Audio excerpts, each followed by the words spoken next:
총선을 하루 앞두고 여야 지도부가 서울 지역 유세에 총력을 기울이고 있습니다. 민주당은 코로나 국난 극복을 강조했고 반대로 통합당은 코로나 사태를 틈탄 여당 후보의 대거 당선을 막아달라고 호소했습니다. 북한이 오늘 오전 순항미사일을 발사하고 전투기까지 출격시켰습니다. 총선 하루 전에 이뤄진 북한의 도발 의도를 취재했습니다. 경영위기에 처한 항공업계 노조가 청와대 앞으로 달려갔습니다. 자구책을 먼저 요구하지 말고 더 늦기 전에 지원 대책을 세워달라고 주장했습니다. 병원에 쌓인 시신의 모습이 언론에 공개되는 등 미국의 코로나 사태가 점차 심해지고 있습니다. 트럼프 대통령이 미국 전염병 연구소 파우치 소장을 해임해야 한다는 댓글을 퍼나르는 등 두 사람 사이에 갈등설이 나오고 있습니다. 지하철 1호선 신길역에서 열차가 탈선했습니다. 일부 승객들이 철길을 따라 걸어나와 출근하는 등 큰 불편을 겪고 있습니다. 사고 전동차는 운행한 지 24년이 지난 낡은 열차였습니다.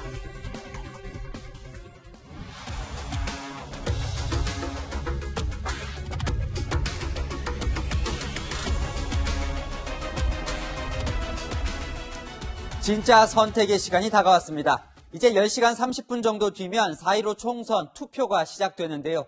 전 세계를 덮친 코로나19로 과거 어느 선거보다 표심의 향배를 짐작하기가 어려운데 총선을 단 하루 앞두고 각 당이 자체 분석한 현재 판세부터 살펴보겠습니다. 이민찬 기자입니다. 더불어민주당은 지난 총선 때보다 30석 이상 늘어난 과반 의석 확보가 가능할 것으로 보고 있습니다. 지역구 135석 이상에다 더불어시민당이 얻은 비례 의석수까지 더하면 과반이 훌쩍 넘습니다. 미래통합당은 위기론을 부각시키며 지역구 100석에서 110석, 미래한국당 20석 등 최대 130석을 예측하고 있습니다.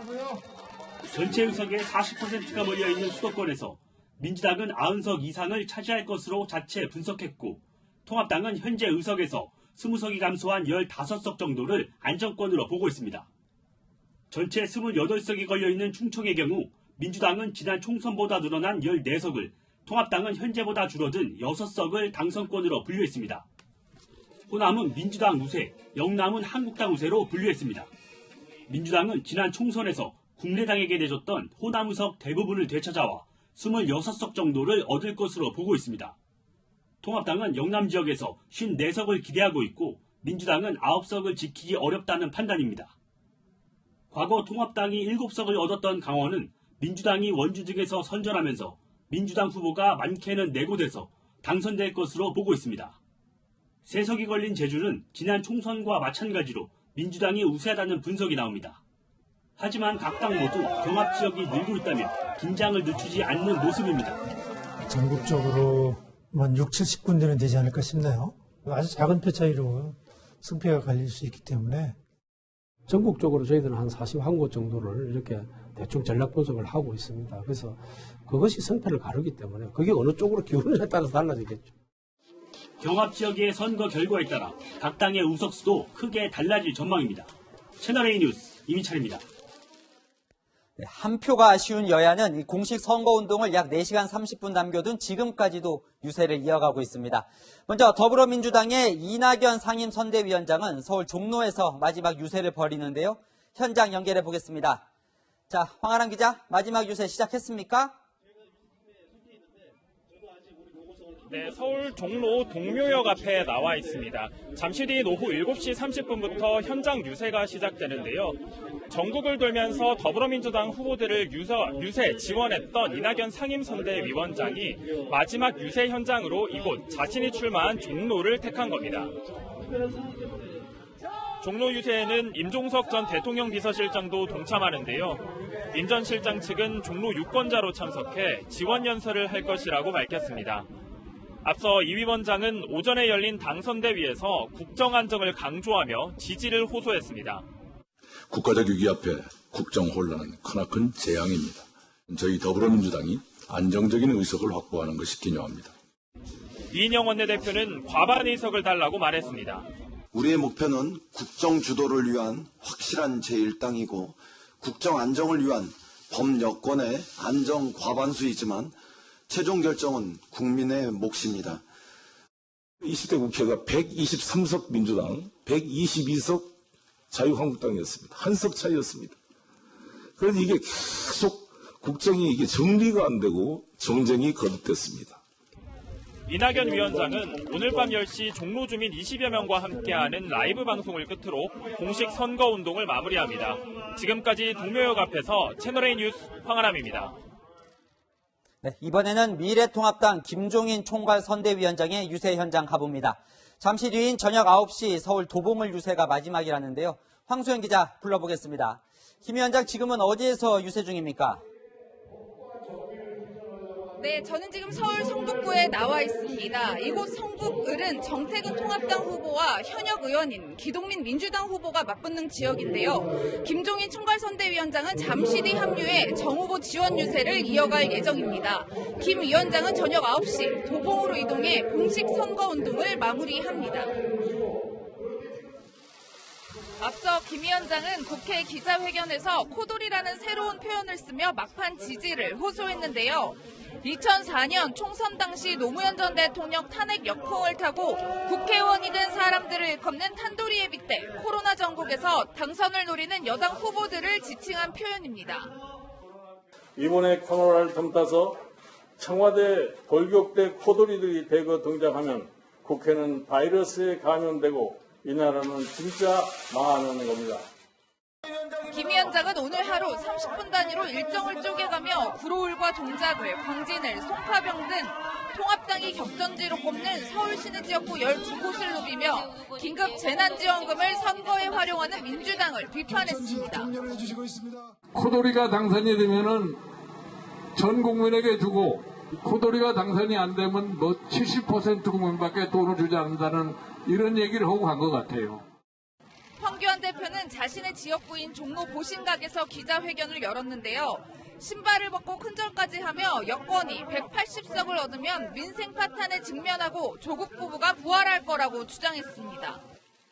윤석열은 쫓겨나고 조국 부부는 미소 지으면서 부활할 것입니다. 황 대표는 오늘 밤 10시 반 SNS 생중계 방송을 끝으로 공식 선거운동을 마무리합니다.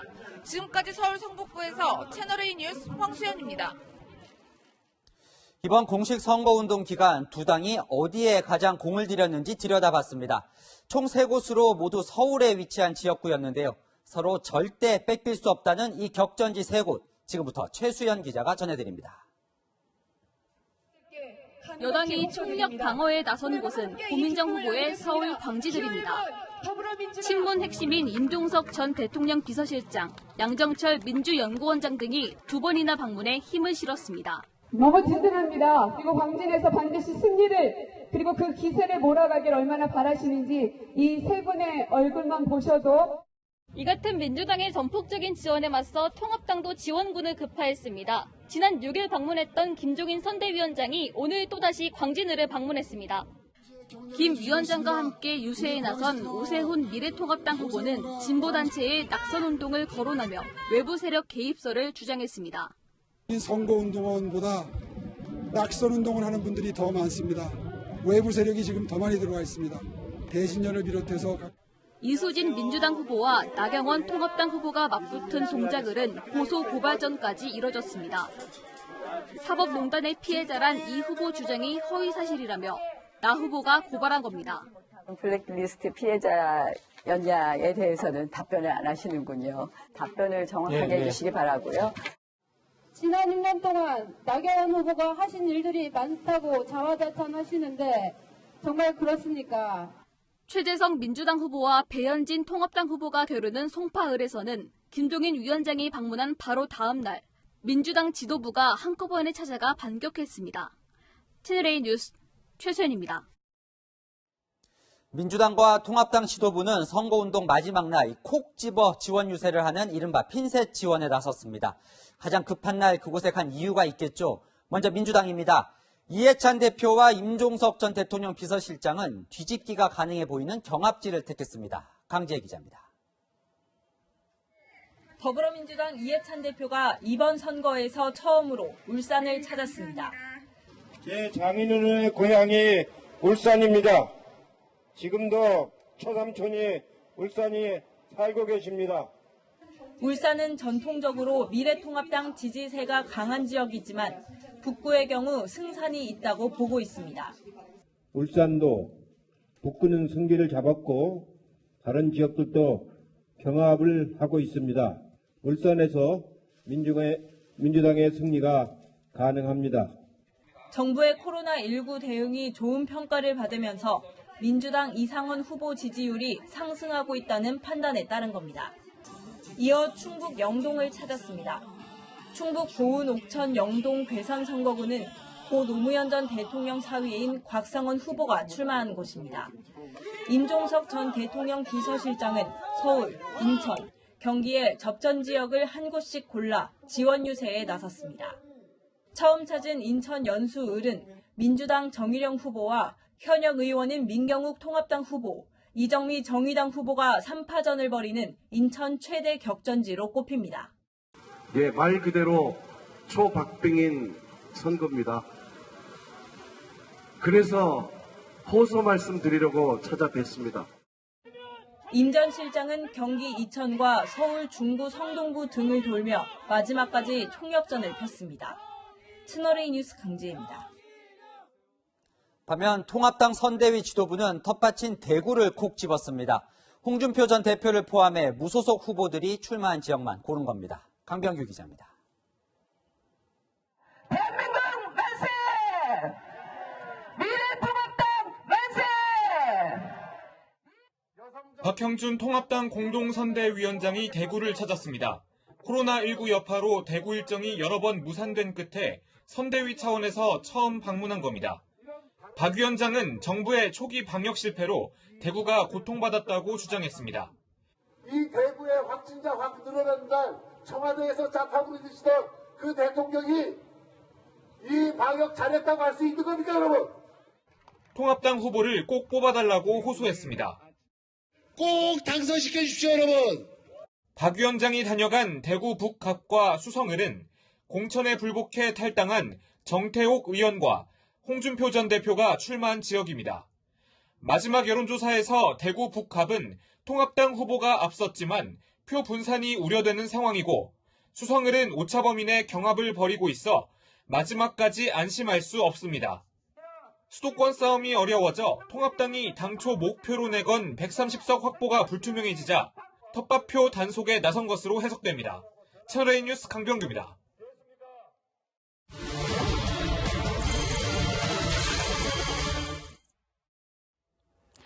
민생당, 정의당, 국민의당 등 다른 정당들도 마지막까지 전력을 다했습니다. 민생당은 세종대왕을, 정의당은 고 노회찬 의원을, 국민의당은 이순신 장군을 언급했습니다. 이어서 안보겸 기자입니다. 민생당은 선거운동 마지막 날 수도권에 집중하며 세종대왕을 언급했습니다. 민본주의자인 세종대왕처럼 민생을 챙기겠다는 겁니다.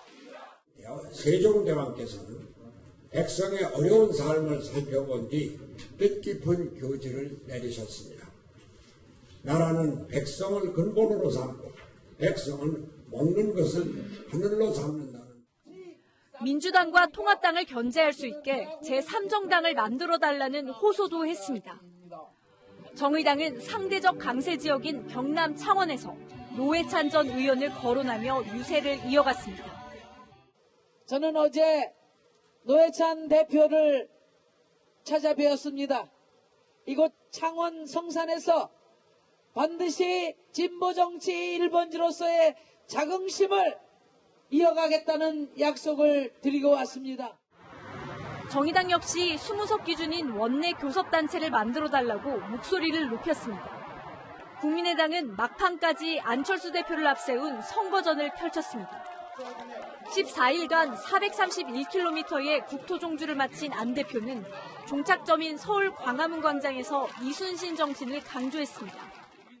이순신 장군은 국난 상황에서 오직 국민을 위해 최전선에서 싸웠습니다. 이순신 장군의 정신을 기리며 마무리 짓고 싶었습니다. 제3당 자리를 두고 벌이는 정당들의 경쟁은 오늘 자정까지 계속됩니다. 채널A 뉴스 안보겸입니다. 내일 투표소 가셔서 두 번째 긴 투표용지 받으시면 총 35개의 정당 중에 선택하셔야 하죠. 그러다 보니 비례정당들은 다른 정당과 헷갈리지 말아달라고 호소하는 데 주력했습니다. 김철중 기자가 보도합니다. 더불어시민당은 마지막까지 민주당과 한몸임을 강조했습니다. 더불어시민당과 더불어민주당은 한 집안입니다. 더불어시민당 후보들은 총선이 끝나면 대부분 민주당에 입당할 것입니다. 더불어민주당과 같은 파란색 점퍼를 입고 당선되면 민주당에 입당할 거라고 공공연히 밝힙니다. 열린민주당을 참칭하는 정당으로 표현하며 투표할 때 헷갈리지 말라고도 했습니다. 하지만 열린민주당은 민주당 편임을 강조했습니다. 더불어민주당의 손짓만을 바라보고 있습니다. 시작부터가 민주당을 돕겠다고 나온 당이고요. 미래통합당의 비례정당인 미래한국당은 좀 더 구체적으로 헷갈리지 않는 방안을 홍보했습니다. 정당 투표 용지에 정당명이 인쇄된 칸이 미래통합당과 같은 두 번째 칸임을 강조했습니다. 표자의 핵심은 미래로 시작하는 미래통합당 그리고 미래한국당 두 번째 칸을 선택해 주시고 미래통합당은 비례정당이 난립해 많은 분들이 혼동하고 있다면서 통합당과 미래한국당은 유일한 자매정당이란 점을 명백히 말씀드린다고 지원 사격을 했습니다. 총 35개 정당이 참여해 투표용지가 길어지면서 비례대표 투표는 수개표로 이루어집니다. 투표일 다음 날 오전이 돼서야 각 당의 정확한 비례대표 의석수가 나올 것으로 보입니다. 채널A 뉴스 김철중입니다. 총선은 내일 예정대로 치러지지만 코로나19 문제 여전합니다. 자가격리 기간인데 하루에 2번이나 무단 외출을 한 60대 남성이 구속됐습니다. 앞서 미국에서 들어올 때 공항에서 검역 절차를 거부했는데 입국이 허가됐던 사실도 드러났습니다. 우현기 기자입니다.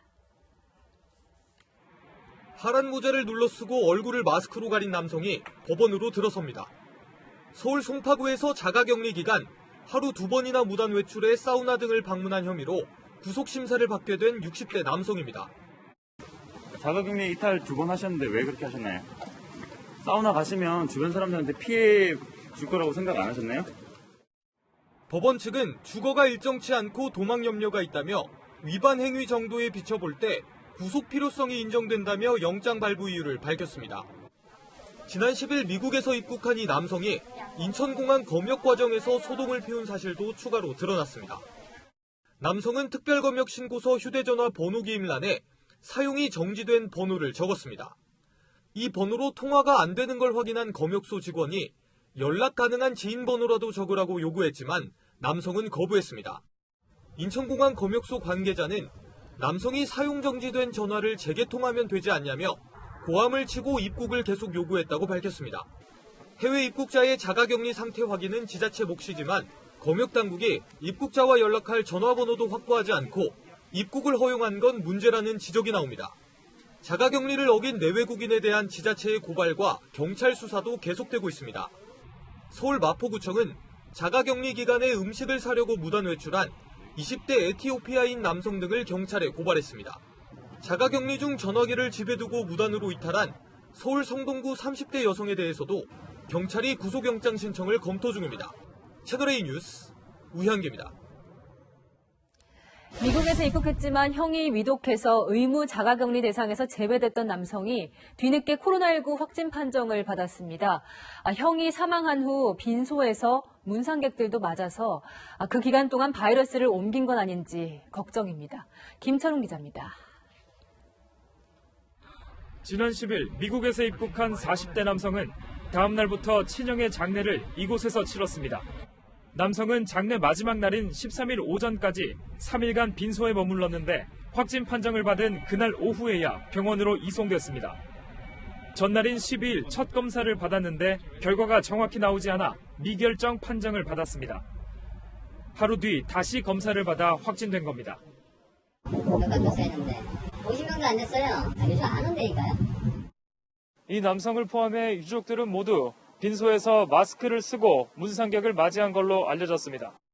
일단 남성의 가족들은 코로나19 검사 결과 음성이 나왔지만 문상객의 감염 가능성도 배제할 수는 없습니다.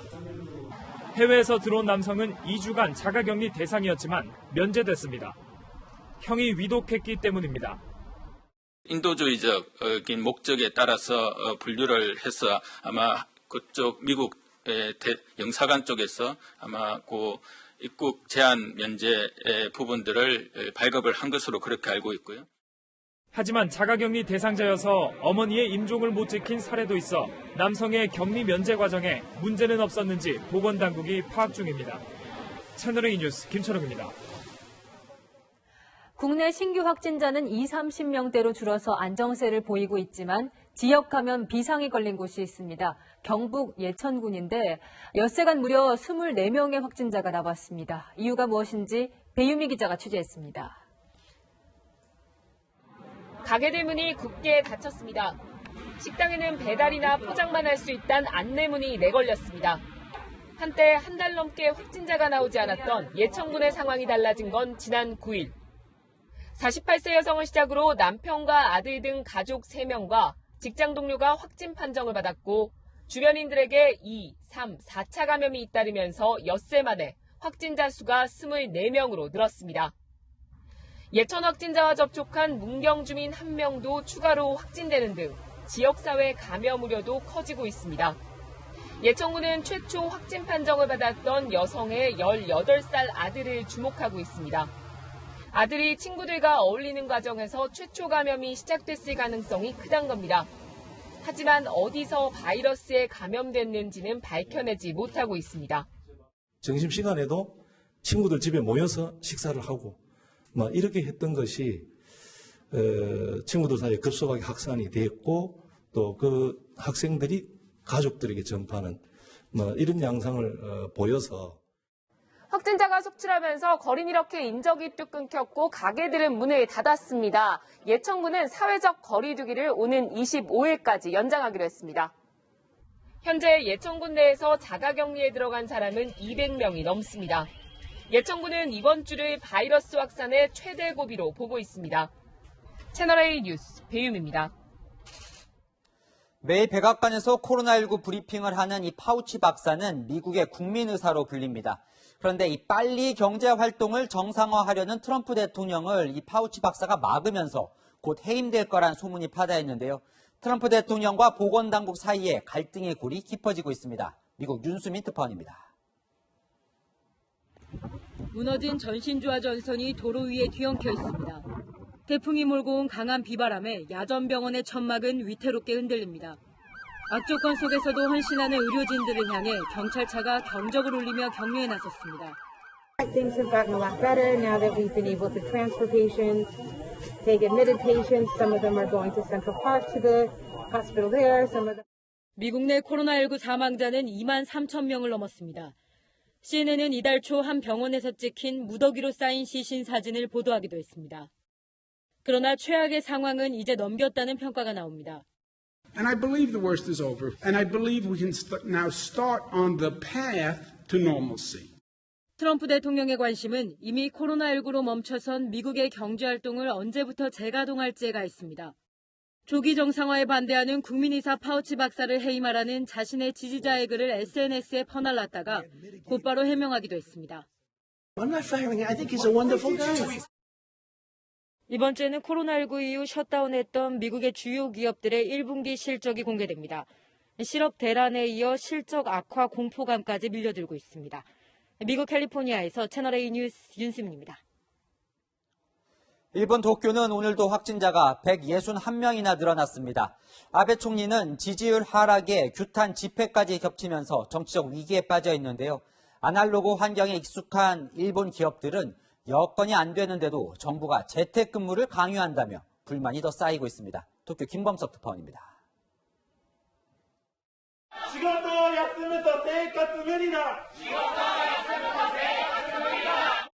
아베 총리를 규탄하는 집회가 도쿄 한복판에서 열렸습니다. 지난주 긴급사태가 선언됐지만 여전히 휴업에 대한 보상 문제가 해결되지 않고 있는 겁니다. 止まってください。でも助けませんって言われてるような気がするので 코로나19 대응에 대한 일본 여론도 싸늘해지고 있습니다. 아베 총리의 지지율은 3주 전 조사 때보다 6%포인트 하락한 42%로 나타났습니다. 사무실 출근자 70% 이상을 줄여달라는 재택근무 요청도 비판받고 있습니다. 일본 정부는 기업의 국문을 보내 협조 요청을 했지만 서비스업이나 제조업 등 불가능한 업체도 적지 않습니다. 그리고 아직도 상당수의 업무가 종이로 이루어지고 결제도 도장으로 하는 등 이 아날로그 문화가 잔존해 있어 난감해하는 업체도 적지 않습니다. 실제 회사 10곳 중 3곳 정도만 재택근무를 하는 것으로 집계됐습니다. 直接お客様のところに行かないと、要はテレワークが物理的にできない職種ってございますよね。 하지만 일본 정부는 아베 총리부터 재택근무를 하라는 비판이 쏟아지고 있는 가운데 구체적인 보완 대책을 마련하지 않고 있습니다. 昨日今日の省庁全体の出勤者はどの程度減らせてるんでしょうか。省庁ですか。国においては新型コロナウイルス感染症対策に万全を期することが何よりも重要であり 게다가 경찰서장 등이 음주회식 후 집단 감염되는 일이 벌어지면서 비판 여론이 높아지고 있습니다. 도쿄에서 채널A 뉴스 김범석입니다. 이동 봉쇄령이 내려진 인도에선 외국인 관광객들이 돌아다니다 적발되면 이렇게 반성문을 씁니다. 그나마 외국인이라 반성문에서 그치는 거라고 합니다. 김민지 기자입니다. 인도 북부의 한 마을, 외국인 관광객들이 엎드린 채 무언가를 적고 있습니다. 전국 봉쇄령이 내려졌는데도 특별한 이유 없이 돌아다니자 경찰이 반성문을 쓰게 한 겁니다. How much? 17. Okay, 500 times. Understand? 인도 정부는 봉쇄령을 어길 경우 징역형과 벌금형에 처할 수 있다고 했지만 외국인에겐 반성문으로 대신하고 있습니다. 반면 인도 경찰은 자국민들에게 얼차려를 주거나 곤봉 등을 휘두르고 있습니다. 인도 곳곳에선 봉쇄령과 관련해 사고도 일어나고 있습니다. 최근 야채 상점에 들어가려던 한 무사 집단은 경찰에게 제지를 당하자 흉기를 휘둘렀습니다. 이들은 곧바로 다른 경찰에게 체포됐고 공격을 받은 경찰은 손목 접합 수술을 받았습니다. 현재 인도의 코로나19 확진자는 10,000명을 넘었고 사망자도 350명을 넘어섰습니다. 상황이 악화되자 모디 총리는 국가 봉쇄령을 다음 달 3일까지 연장했습니다. कोरोना के खिलाफ लड़ाई में कठोरता और ज्यादा बढ़ाई जाएगी. 이런 가운데 인도에서 코로나19의 새로운 변종이 발견됐다는 보도가 나왔습니다. 홍콩 언론은 대만과 호주의 연구진이 발견했다며 자칫 백신 개발이 헛되게 될 위험성이 있다고 전망했습니다. 채널A 뉴스 김민지입니다. 중국은 코로나19 사태로 자국 내의 야생동물 거래를 전면 금지한 상태입니다. 그런데 해외로 파는 건 세금 혜택까지 주며 장려하고 있습니다. 전염병의 원인을 퍼뜨릴 수도 있는 이 위험하고 이중적인 행태에 외신의 비판이 많습니다. 베이징 권호혁 특파원입니다. 관세청 단속반이 난닝시의 한 사무실을 급습합니다. 천상갑빈을 440kg을 밀수한 일당을 덮친 겁니다. 한 달 전에도 천상갑빈을 820kg을 밀수한 일당이 적발됐습니다. 코로나 사태 이후 중국은 자국 내에서 야생동물 거래를 전면 금지시켰습니다. 加强市场监管，严厉打击非法野生动物市场和贸易。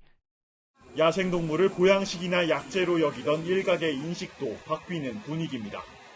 虽然说现在还不知道到底是不是野味的锅哈，不知道这个锅到底谁来背，但是大家肯定会相应的少吃。 그러나 자국 내 금지 지침을 내린 지 한 달 만에 중국 정부가 야생동물 해외 수출은 독려하는 지침을 내놓아 논란입니다. 식용뱀과 비버, 사양 등을 수출하는 경우 세금 혜택을 주겠다고 한 겁니다. 미국 월스트리트 저널은 야생동물이 코로나19의 근원으로 밝혀진 상황에서 소량의 수출만으로도 충분히 위험을 야기할 수 있다고 지적했습니다. 중국 당국은 코로나19 바이러스 기원과 관련된 논문은 반드시 정보기관의 승인을 받아야 한다는 지침을 내린 것으로 알려졌습니다. 학자들의 연구에 대한 검열까지 강화하면서 자국의 불리한 내용을 사전 차단하려는 의도로 풀이됩니다. 베이징에서 채널A 뉴스 권호혁입니다.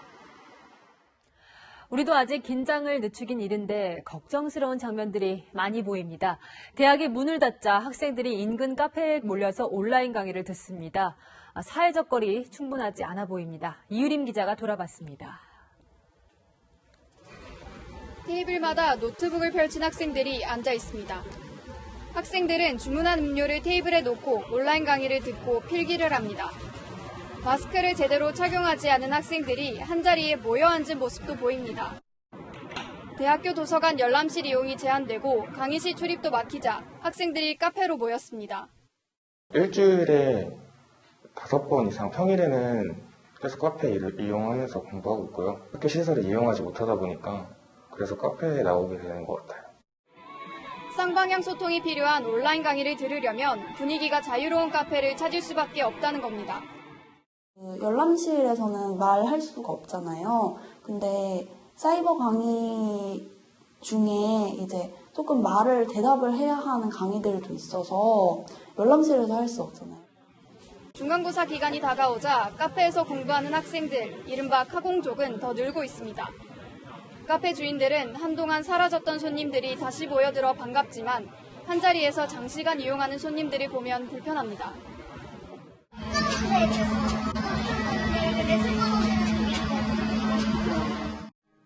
동시에 여러 명이 함께 있는 밀폐된 카페에서 집단 감염을 우려하는 목소리도 나옵니다. 장시간 거기서 공부를 하는 것 자체가 위험도를 높이는 행위가 될 수가 있는 거죠. 집단 감염을 우려해 테이블 간격을 넓히면서 사회적 거리두기에 동참하는 카페들도 늘고 있습니다. 채널A 뉴스 이유리입니다. 코로나19 때문에 고사 위기에 놓인 항공업계 노조가 한 목소리를 냈습니다. 정부가 하루라도 빨리 지원을 해줘야 하는데 선진국에 비해 너무 느리다는 내용입니다. 안건우 기자입니다. 청와대 앞에 항공업계 대표 노조들이 모였습니다. 정부는 항공업계 신속 지원하라! 항공업계 종사자 25만 명의 생계가 달린 만큼 항공산업을 살리기 위해 모든 수단을 동원해야 한다고 주장했습니다. 한 항공사의 도산은 해당 항공사의 하청업체까지 줄도산을 야기하게 되어 있습니다. 자구책을 먼저 마련하라는 정부의 입장도 비판했습니다. 응급 환자가 구조를 요청했을 때 그 사람이 수술비를 낼 수 있는지 없는지를 따지고 난 뒤에야 치료를 해주겠다는 것과 다르지 않습니다. 독일은 무한대, 미국은 74조 원, 싱가포르는 16조 원이 넘는 금융지원 대책을 발표했습니다. 하지만 우리 정부는 저비용 항공사에 대한 3천억 원 대출이 전부. 전문가들은 흑자도산 가능성이 있는 항공사부터 서둘러 지원해야 한다고 조언합니다. 12월 재무제표하고 3월 재무제표를 비교해보면 될 거거든요. 오래 안 걸려요. 당연히 그걸 보고 조건을 달아서 돈을 내보내면 되거든요. 미국이 항공사 보잉에 우리 돈 77조 원을 긴급 지원하면서도 임직원 보너스 금지 등 도덕적 해이를 막기 위한 필수 조건을 내건 걸 참고할 만합니다. 지원 골든타임을 놓치면 3년 전 해운산업 경쟁력 추락의 도화선이 된 한진해운 사태가 되풀이될 거란 우려도 나옵니다. 채널A 뉴스 안건우입니다. 강원도는 코로나19 때문에 감자가 남아서 도지사가 나서서 팔기도 했죠. 그래도 다 못 판 감자를 농민이 무료로 가져가라고 쏟아놨습니다. 주민들이 모두 가져가긴 했는데 공짜로 가져가는 마음도 어둡습니다. 강경무 기자입니다. 길 한편에 감자가 수북히 쌓여 있고 주민들이 삼삼오오 모여 감자를 집어갑니다. 춘천의 한 감자 농가가 이웃들에게 무료로 가져가라고 내놓은 것들입니다. 박스 300개 분량, 무게 1톤 가까이 되는 어마어마한 양입니다. 감자가 가득 쌓였던 공터는 하루도 안 돼 이처럼 텅 비었습니다. 지난해 강원도 감자 농가는 유례없는 대풍으로 전년보다 40% 이상 많은 19만 8천 톤의 감자를 수확했습니다. 문제는 수확량이 너무 많다 보니 도매 가격이 뚝 떨어졌다는 것. 팔리지 못한 감자는 창고에 방치됐고 설상가상으로 코로나19 사태로 학교 급식 등 판로가 막히자 끝내 공짜로 나눠주는 일까지 벌어진 겁니다. 대규모 자전거가 있어야 되는데 월세도 한 달에 20만 원씩 나가요. 가족이 있어봐야 오히려 까지기만 하지 수익이 안 나니까. 공짜로 감자를 가져가는 이웃들도 안타깝기는 마찬가지입니다. 너무 아깝게 생각하고요. 판매는 해봤으면 좋겠어요. 이렇게 버리는 게 아니라 저장 창고에 있던 감자를 못 먹는 감자가 아니니까. SNS에선 밤사이 주민들이 몰려 감자를 주워가는 사진이 화제가 됐고 강원도가 감자 특판 행사를 다시 열어 농가를 도와달라는 글들이 쇄도하고 있습니다. 채널A 뉴스 강경모입니다. 오늘 기준 코로나19로 자가격리된 시민이 6만 명에 달하는데 이분들도 내일 투표할 수 있죠. 다만 투표소 말고 다른 곳을 가거나 오고 가는 예상 시간을 어겨서 귀가하면 경찰 신고 대상입니다. 정현우 기자입니다. 오늘까지 투표하겠다고 자치단체에 신청한 자가격리자는 발열 등 증상이 없으면 투표가 가능합니다. 이를 위해 내일 오후 5시 20분부터 7시까지 자가격리가 일시 해제됩니다. 대중교통은 이용할 수 없고 자차나 도보로 투표소에 가야 합니다. 격리자들은 오후 6시 전까지 투표소에 도착해 밖에서 기다려야 합니다. 일반 시민 투표가 끝나는 오후 6시가 넘어야 투표할 수 있습니다. 격리자 관리 앱이 휴대전화에 깔린 경우엔 동선을 알 수 있어 투표소가 아닌 다른 곳을 가면 자치단체가 즉시 경찰에 신고합니다. 앱이 없으면 전담 공무원이 1대1 동행합니다. 동행이 어려운 지역에선 출발 도착 시각을 집과 투표소에서 자가격리자가 문자나 이메일로 자치단체에 직접 알려야 합니다. 집에서 투표소까지 최대 20분이 걸린다면 20분 안에 투표소에 도착해야 합니다. 집에 올 때도 마찬가지인데 이동시간 20분을 넘기면 이탈로 간주돼 경찰 신고 대상입니다. 투표소에 나타나지 않으면 이제 이탈로 간주하고 통보가 없으면 역시 이탈로 간주하고 신고를 하게 됩니다. 한편 지상파 방송 3사는 자가격리자들의 투표 시간을 고려해 출구조사 결과 발표를 오후 6시에서 6시 15분으로 늦췄습니다. 채널A 뉴스 정현우입니다.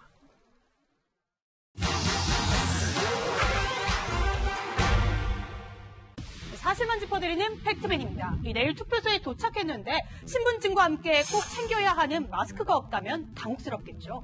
온라인 커뮤니티에는 마스크를 쓰지 않으면 투표를 못한다더라 같은 사전투표 후기글까지 올라오고 있는데 마스크를 안 쓰면 정말 투표 못하는 건지 따져보겠습니다. 현행법상 마스크 착용과 같은 감염병 예방 조치를 안 했다고 투표권을 제한하는 법적 근거는 없습니다. 마스크가 없어도 투표는 가능합니다. 그렇다면 마스크를 쓰고 있는 유권자들의 본인 확인 어떻게 할까요? 선관위가 보낸 등재번호를 알고 있는 등 본인을 확인할 수 있는 유권자 외에는 마스크를 잠시 내려 얼굴을 확인해야 합니다. 다만 옆 사람이 마스크를 낼 때는 잠시 기다리는 게 좋습니다. 평소 체온이 높아 투표소에서 37.5도가 넘을까 봐 걱정된다는 글도 있는데요.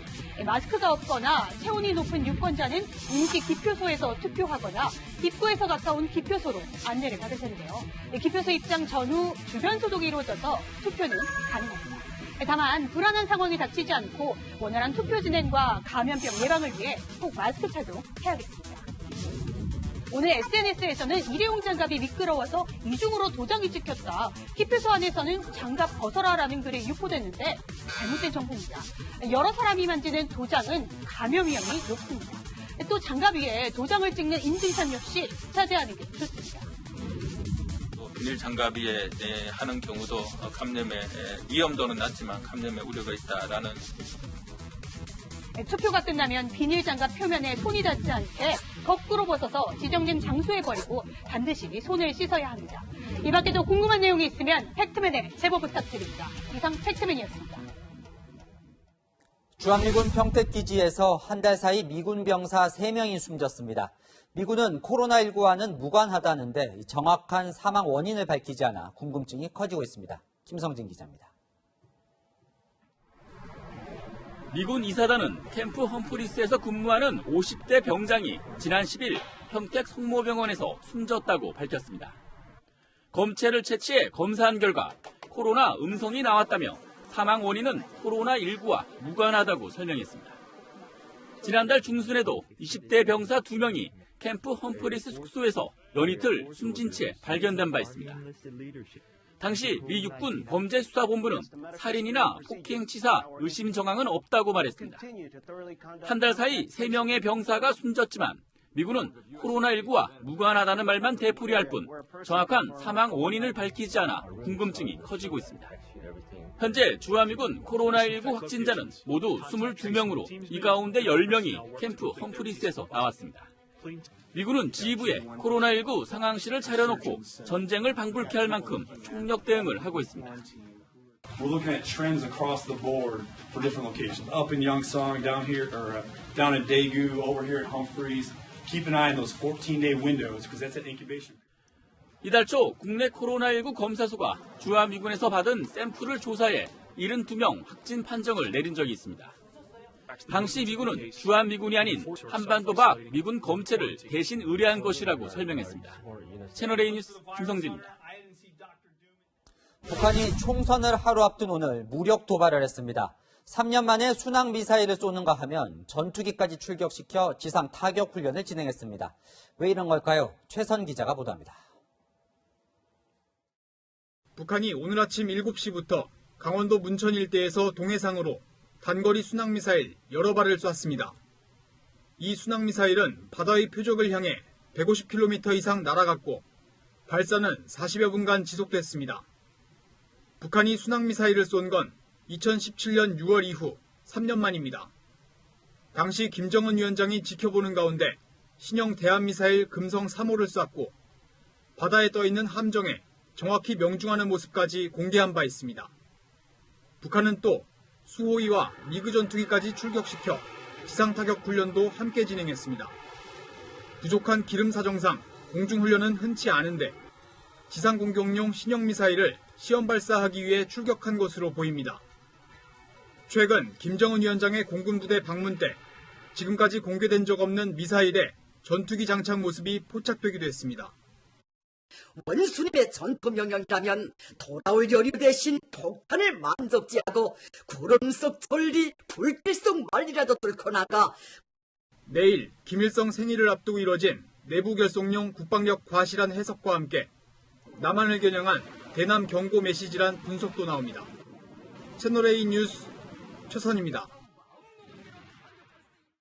네, 여랑야랑 시작합니다. 자, 이재민 기자, 이 이인영 민주당 원내대표가 가는 곳마다 똑같은 약속을 하고 있는데 그게 논란이 되고 있어요. 네, 어제 이 원내대표는 지원 주세 때마다 모든 국민에게 긴급 재난지원금을 주겠다면서 조건 하나를 내걸었습니다. 그 조건이 뭘까요?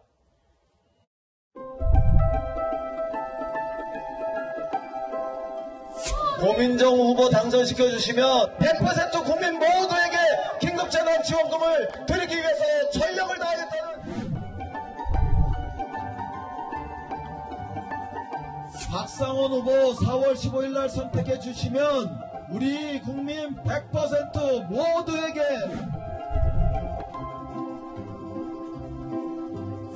4월 15일 이장석 후보를 국회로 보내주시면.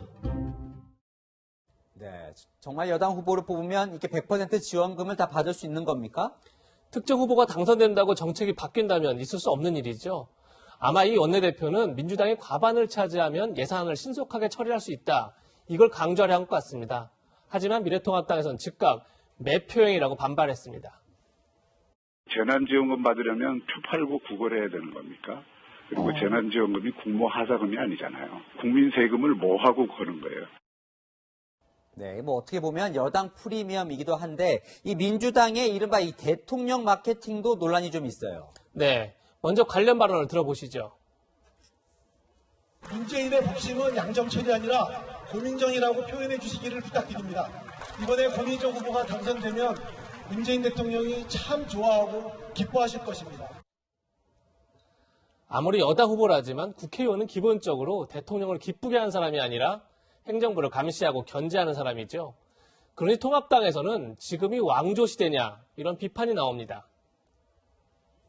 누구 당선되면 대통령이 기뻐하실 거라는 왕조 시대 유세를 버젓이 합니다. 꼭 투표해 주십시오. 버릇을 고쳐줘야 합니다. 네, 자, 다음 주제 넘어가 보겠습니다. 자, 오늘 자정에 이제 선거운동 기간이 끝나요. 그런데 내일 선거 날에도 이 현수막은 계속 붙어 있을 수 있으니까요.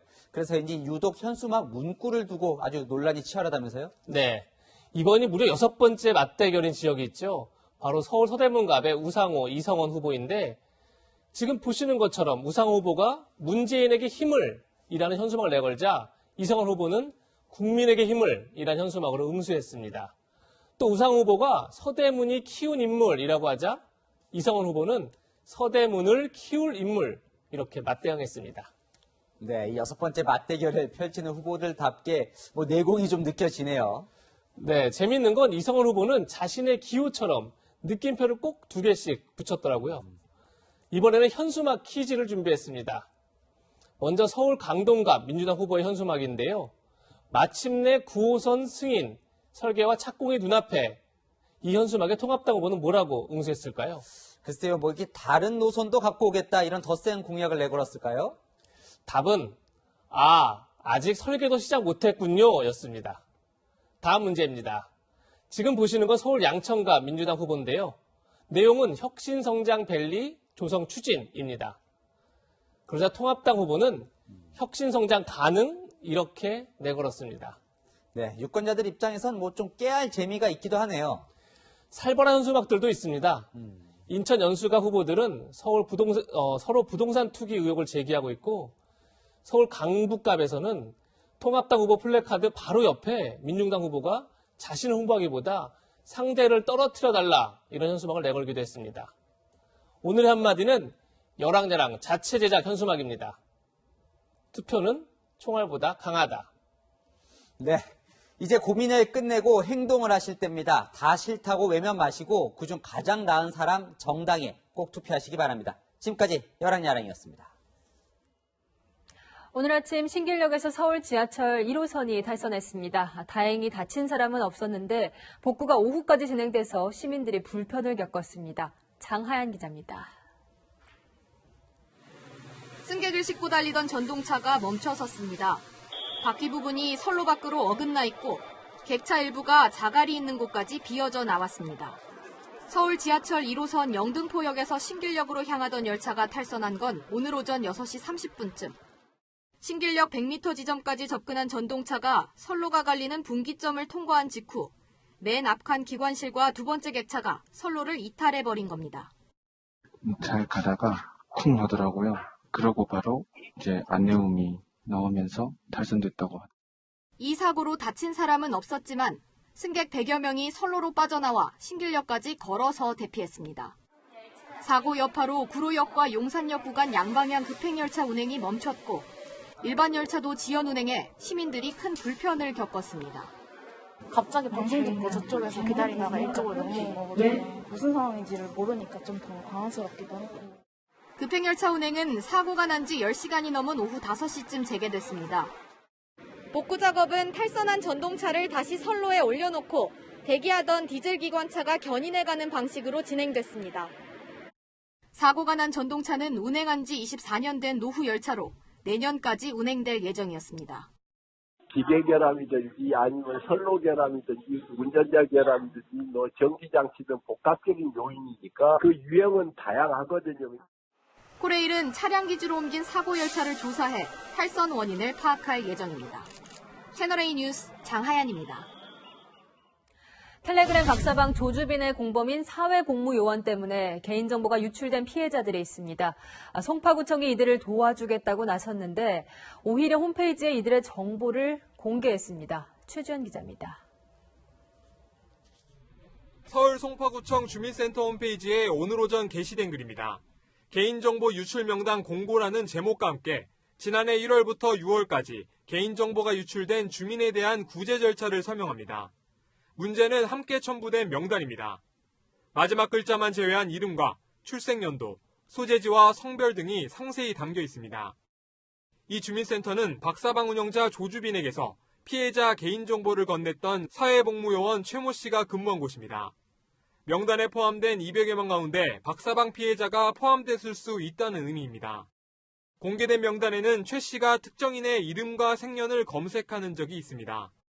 조주빈에게서 성범죄 대상의 이름과 생년을 받은 뒤 주민등록번호와 전화번호 등을 조주빈에게 건넨 것으로 보이는 대목입니다.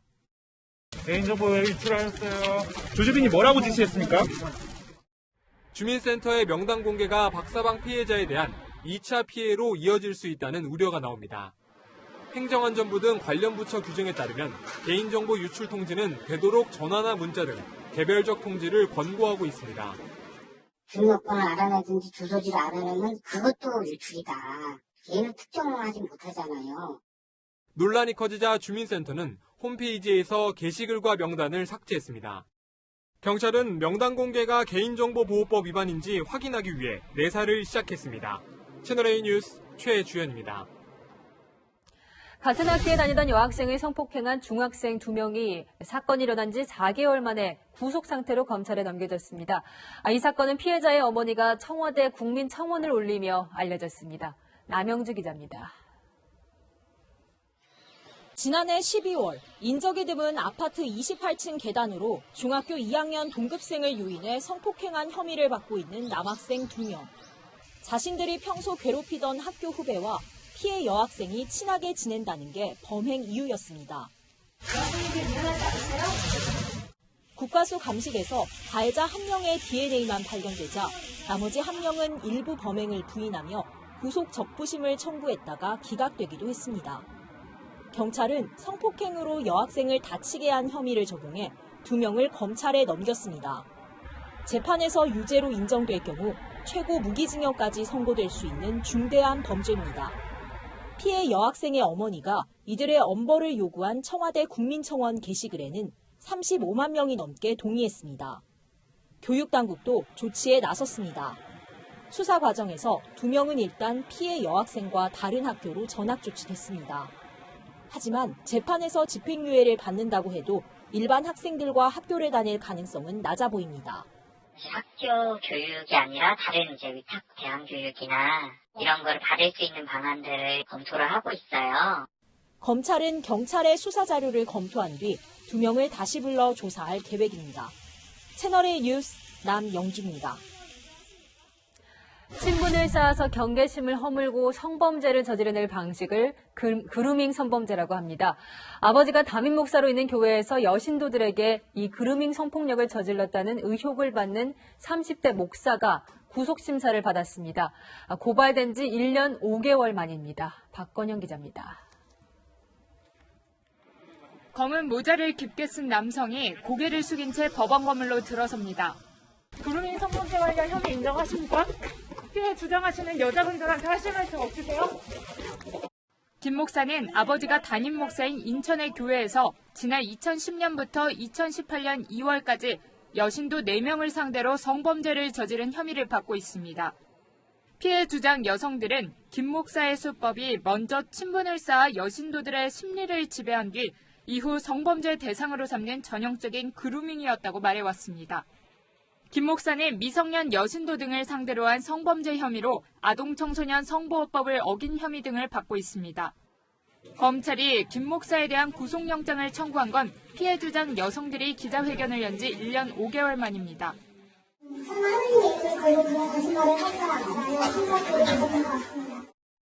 김 목사는 오늘 구속심사에서 영장 청구가 부당하다며 제기된 혐의 대부분을 부인한 걸로 전해졌습니다.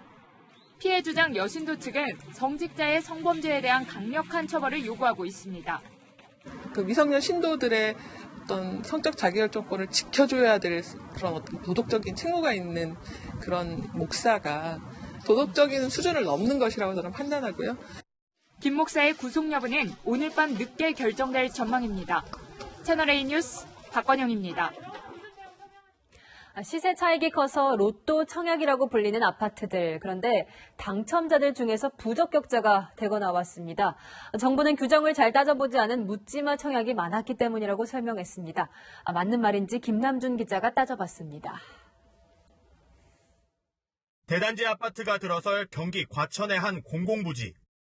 시세보다 싸게 분양해 최고 789대 1의 경쟁률을 기록했습니다. 공공의 안전관리는 없고 그런 분양을 가르친 분들이 완전 못 뛴 거죠, 못 뛰. 하지만 어찌된 일인지 홈페이지에는 미계약 물량을 다시 분양한다는 공지가 떠 있습니다. 자산과 소득이 적은 신혼부부, 노인 등에게 주어지는 특별 분양에서 기준과 맞지 않은 당첨자가 30% 가까이 나왔기 때문입니다. 국토교통부 관계자는 인기 아파트이다 보니 정확한 기준을 파악하지 않고 지원한 사람이 많은 것 같다고 설명했습니다. 시세 차익 욕심을 낸 묻지마 청약이 많았다는 얘기입니다. 하지만 청약 기준이나 자격 조건이 복잡하고 자주 바뀌기 때문에 일반인이 정확히 파악하기는 어렵다는 주장도 많습니다. 국토부도 이 같은 문제점을 알고 있었습니다. 국토부는 올해 청약 시스템을 개편하면서 적격 여부를 미리 알 수 있도록 시스템을 구축하겠다고 발표한 바 있습니다. 그런데 입법 과정에서 개인정보 보호를 이유로 자산과 소득을 자동으로 확인할 수 있는 기능이 빠졌습니다. 결국 개인이 일일이 입력해야 하는데 이 과정에서 실수가 많아진 겁니다. 사소한 실수로 부적격 당첨되는 사례를 줄일 수 있도록 청약 시스템을 좀 더 완벽하게 구축할 필요가 있습니다. 당첨됐다가 부적격으로 판명된 사람은 1년간 청약할 수 없습니다. 채널A 뉴스 김남준입니다.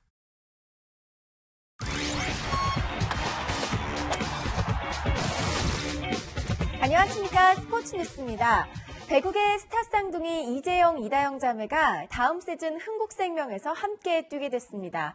이 깜짝 소식에 오늘 하루 배구계 전체가 들썩였습니다. 김인공 기자입니다. 코트를 강타하는 공격수 이재영과 통통 튀는 볼배그 세터 이다영. 우리가 이겼다 오늘. 1점 땄어 우리도. 그래? 2점 딴 주제. 맞았다 조금 볼에 못 잡았으면서. 실력도 인기도 최고인 슈퍼 쌍둥이 자매가 다음 시즌 흥국생명에서 함께 뛰게 됐습니다. 프로 데뷔 7년 만에 자유계약 신분이 된 이재영이 재계약을 했고 현대건설에서 뛰던 이다영이 흥국생명의 새둥지를 틀었습니다. 저는 재영이랑 같이 뛰게 돼서 너무 기쁘고요. 그리고 흥국생명 팀에 들어오게 돼서 되게 영광이고 정말 행복해요. 지난 시즌 3위 흥국생명은 이미 표정 관리에 들어갔습니다. 재영이하고는 6년 동안 생활해봤지만 다영 선수하고는 이제 올해 처음 시작하는 거라 일단은 서로에 대해서 알아가는 게 사실 중요하겠고요. 이들의 콤비 플레이를 기다려왔던 배구 팬들은 물론이고 그동안 두 딸이 서로 다른 팀에서 대결할 때 어디를 응원할지 고민이었을 배구 선수 출신 어머니도 기쁨을 감추지 못합니다. 누구를 딱 응원한다고는 엄마는 항상 말하진 않았던 것 같아요. 부모님이 다 좋아하셨죠. 뭐 할 말이 있을까요? 동생이 야무지게 올리면 언니가 매섭게 때리고 이재영, 이다영이 써갈 흥미로운 풍경에 벌써부터 다음 시즌이 기대됩니다. 채널A 뉴스 김희곤입니다. 일주일 뒤부터 국내 프로야구는 각 팀 간의 연습 경기가 펼쳐집니다. 개막 날짜는 아직 정하지 못했지만 자체 청백전에 지친 선수들에게 반가운 소식이네요. 이민준 기자입니다. 잘 맞은 타구를 그림처럼 잡아냅니다. 여기에 물 흐르듯 깔끔한 병살 플레이. 하지만 자체 청백전에 선수들은 지쳐갑니다. 다행히 일주일 뒤면 다른 팀과의 연습 경기가 시작됩니다. 시즌 개막 일정도 그때 확정하기로 했습니다. 특이 사항이 발생하지 않는 한 4월 21일 화요일부터 무관중 경기를 우선 편성하기로 했습니다. 정규리그를 이르면 5월 1일에 개막하고 늦어도 11월 말까지 마치기 위해 월요일 경기와 더블 헤더까지 논의되고 있습니다. 야구에 목마른 미국도 우리를 주목합니다. 유명 스포츠 채널 ESPN이 한국 야구 중계를 추진하고 있는 것으로 알려져 관심이 쏠리고 있습니다. 채널A 뉴스 이민준입니다. 햇살도 풍경도 완벽한 봄이었습니다. 어제 다소 강하게 불던 바람도 오늘은 잦아들었는데요. 총선일인 내일도 오늘과 비슷한 날씨가 이어집니다. 한낮에는 전국이 20도 안팎까지 올라서 포근하겠지만 경북 김천은 아침과 낮의 기온차가 22도까지 나는 등 전국적으로 일교차가 크겠습니다. 내일 미세먼지 농도는 전 권역에서 보통 수준 유지하겠습니다. 다만 서울, 경기와 강원 영서 지역은 국외 미세먼지가 유입돼서 오전에만 일시적으로 먼지 농도가 높아질 수 있겠습니다.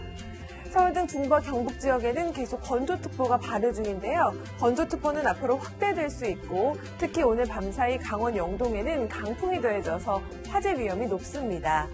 내일 새벽부터 아침 사이 서해안에는 가시거리 200m 안팎, 충남과 호남에도 가시거리가 1km 안팎의 짙은 안개가 예상되고 있습니다. 안개 상습 구간에서는 더욱 안전운행 해주셔야겠습니다. 금요일과 일요일에는 전국에 비 소식이 있는데요. 건조함을 다소 해소시켜줄 전망입니다. 날씨였습니다. 대한민국 국회의석 300석, 이 자리의 주인공이 내일 선거로 결정됩니다. 4년 전 20대 총선 결과는 거대 양당의 숫자가 이렇게 비슷했는데 내일은 어떨까요? 네, 여러분의 소중한 한 표가 이 색깔을 정하겠죠. 저희 채널A도 젊고 재미있는 그리고 정확한 개표 방송을 전해드릴 준비를 마쳤습니다. 내일 몇 시부터죠? 네. 내일 2시 50분부터 채널A 진짜 선택 2020 시청하시면 됩니다. 새벽까지 쭉 함께하겠습니다. 투표 꼭 하시고 진짜 선택의 결과는 저희와 함께 확인하시죠. 내일도 채널A입니다.